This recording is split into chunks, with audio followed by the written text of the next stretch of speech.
All right, welcome to another video on data analytics using SPSS. In this demo, I'm going to explain how to use SPSS to conduct relative risk analysis. Relative risk analysis is when you would like to know the ratio of events probability against another ratio of events probability. There are some rules and assumptions to be able to conduct risk analysis.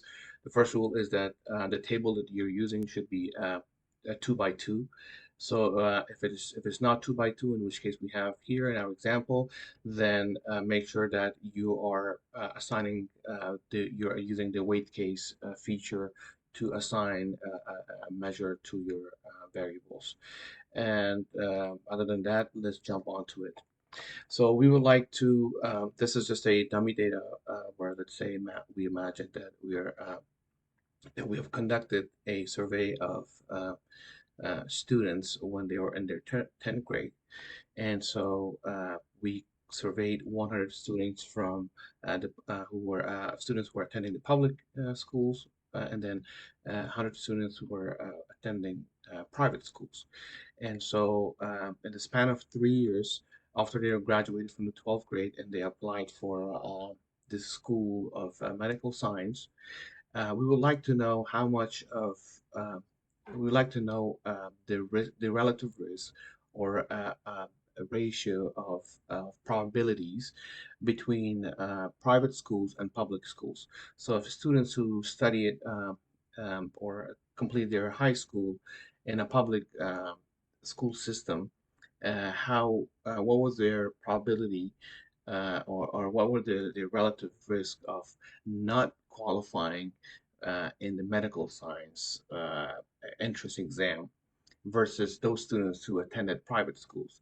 In other words, we would like to know the effect of private schooling system versus the effect of private schooling systems. So we have 200 survey samples, 100 from public students and 100 from the private students. And so after the completion of 3 years, after these students took the entrance exam for the medical science, um, at the MLE test, I think that's what it's called, it turned out that from the public school system, 83 of the 100 students were able to qualify or pass the entrance test, while 17 did not. And the same thing with in the private schooling system, 28 of those students who graduated from the private schooling system passed in the medical science medical entrance test, and 72 of them did not pass or failed it. So let's conduct a relative risk analysis to see what are the ratio of probabilities versus these two categories. And again, this is a 2 by 2, except that we have a third extra variable. That's why we had to make sure that we use the weight cases to assign weight cases to the categories. So simply go to descriptive statistics and click on crosstab.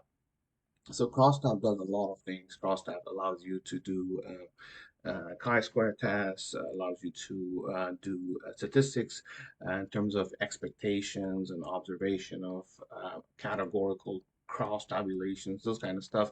But in this particular video, we're going to specifically focus on uh, um, uh, uh, relative uh, risk of ratio probabilities or relative analysis, risk analysis. So on this specific window on the rows, go ahead and put the categorical variable that we have the data across based off of it, and for the for the second variable, which is our pass and fail, we can put it in a column. And so as you can see, we didn't have to put the measures of frequency. Why? Because we have already assigned the weight, the measure to these categories. So we don't have to use it because the qualified, besides having its own attribute, also has an assigned attribute of weight cases that we have already established. So go ahead and click on the statistics and chi-square, make sure it's turned on so that we can also look at the statistical significance of the test, but also make sure that more importantly that you have the risk uh, uh, uh, radio button turned on here, activated here, and then click on continue and then click on OK. And there you go. This is our result. So we have a lot of information, and that's very, very minimal with the cross tabulation because it can go on to cross tab the data, to by a series of measures and computations. But here, the first table talks about explains how many variables we have, how many records we have. We have 200 records. There are no missing values. The second table talks about the cross tabs the data between qualified being here on the nominal columns and then type of school being on here on the horizontal columns. So it's a cross tab of these two categorical variables, and we have these numbers that actually go in there to explain how these two actually interact. So we have seven as the table itself explains. We have 17 students from the public sector who failed, and the 83 from the public school sector who passed the entrance test. And the same thing, we had 72 students from private sector who failed, and 28 who passed it. So these are what we call descriptive, very basic descriptive analysis. But this is where the chi-square test is where we first designate if our test is statistically significant. I'm going to have I probably explained it in another video, or if I didn't, I'm probably going to have additional videos to explain Fisher's exact test and linear by linear associations and all those statistical models. But in this specific video, I'm going to explain Pearson's chi-square. So Pearson chi-square test is a statistical significance test for categorical variables. So it's pretty much uh, uh, let's say it's a clone or a replica of t-test, let's say, except for in t-test we are dealing with quantitative data, but chi-square test is when we're dealing with categorical data. So chi-square test is a very important popular test used in the statistical analysis to test significance of a measure and when those measures are in categorical forms. So our value of chi-square test is 61.241, and so degree of freedom is 1, which makes sense because they're 2 by 2. And then the significance for the two-sided p-value is below 0.05, which is the cut point or threshold for social science statistical tests. So it's below 0.05. That means that this test actually has statistical significance, or it's statistically significant.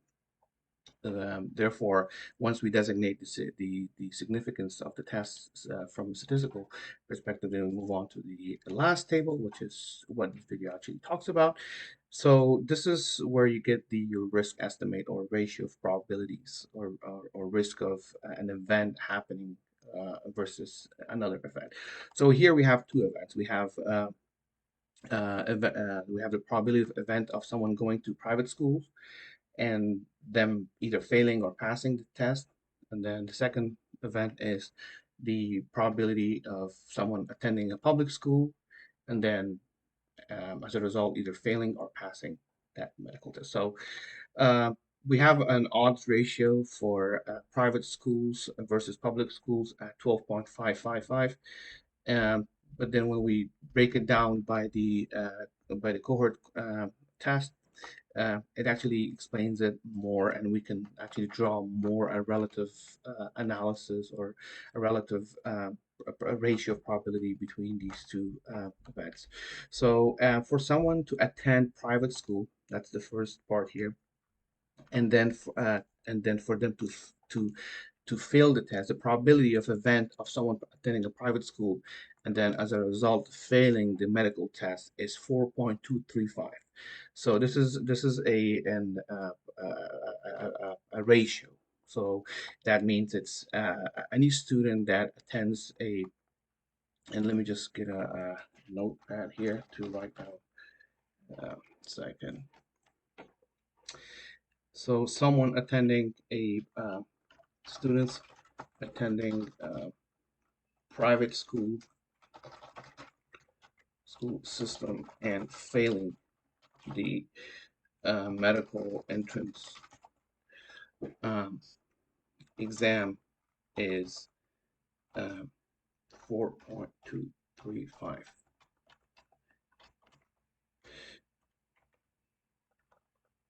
So students attending private school system and failing the medical entrance exam versus students attending public school system and failing the medical entrance exam is. So what this is telling you is that for each one student that fails the medical exam, for each privately graduated student who fails the medical exam, there is one for each one, for each 4.2, or let's say rounded up to two, for each four students who actually complete their high school in a private school system and failing the medical exam, there is one uh, publicly graduated student who fails the medical exam. So it's at a ratio of 4 over 1. So for each four people that fails, to put it basically simply, for each four people that fails the test and they come from private school system, there's only one student who comes from the public system and fails the same exam.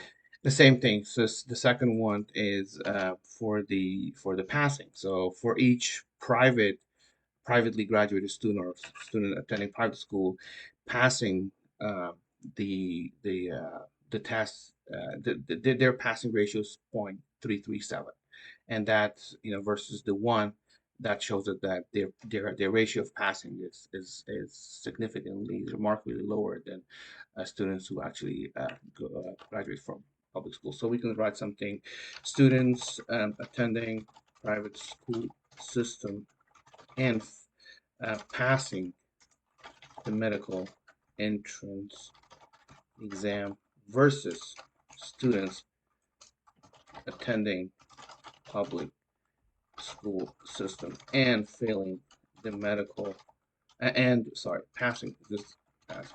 So the first um, chunk, or the first part of the cohort, is is about failure, and that's where this chunk of analysis comes. And the second one is about passing. So this language should only say passing, and passing the uh, the medical entrance exam is 0.33.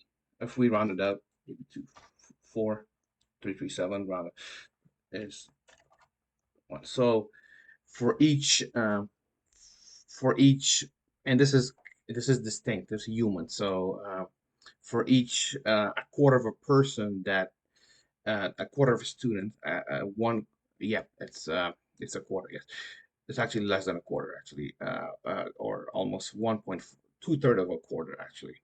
Uh, uh, it's a little bit over 1 quarter. So it's like 34, so that's a little over 25. So for each 0.34, let's just put it in terms of percentile rather than using quarters and making more confused. For each 0.34 person, which we can't really, it's not rational to say 0.34 person, but for each for each 0.34 person who graduates from a public um, school system and passes the medical exam, there's a one person or one student attending the public school system and passing the medical exam. So or we can actually put it the other way around, that for each one student who attend public school system and pass the medical exam, there's only 0.34 student from the private school system, which is less than half of a person. So this will probably not make a lot of sense in this specific example because we're dealing with more like distinct values of humans. We can't really quantify them in terms of percentages or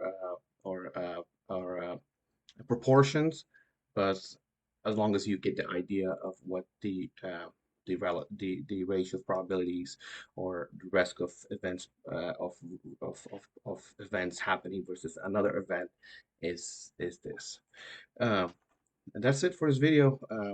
I hope that you have learned something, at least a good start for relative risk analysis using SPSS. Thank you.